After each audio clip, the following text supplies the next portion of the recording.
ഖുർആന്റെ പ്രധാനപ്പെട്ട വിഷയം എന്ന് പറയുന്ന മനുഷ്യനാണ്. ഖുർആന്റെ കേന്ദ്ര പ്രമേയം മനുഷ്യനാണ്. മനുഷ്യനെ അവഗണിക്കാൻ പാടില്ല എന്നുള്ളതാണ് ഖുർആനിന്റെ പ്രധാനപ്പെട്ട ഒരു ദാർശനിക തലം. നിസ്കരിക്കേണ്ട രൂപം എങ്ങനെയാണ്, അതിന്റെ ഉള്ളടക്കം എങ്ങനെയാണ് എന്ന് ഖുർആൻ വിശദീകരിച്ചു തന്നിട്ടില്ലല്ലോ. അത് ഹദീസിലുള്ളത്.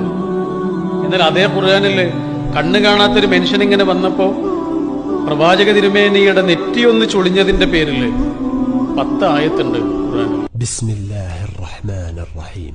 عبس وتولى أن جاءه الأعمى وما يدريك لعله يزكى أو يذكر فتنفعه الذكرى أما من استغنى فأنت له تصدى وما عليك ألا يزكى وأما من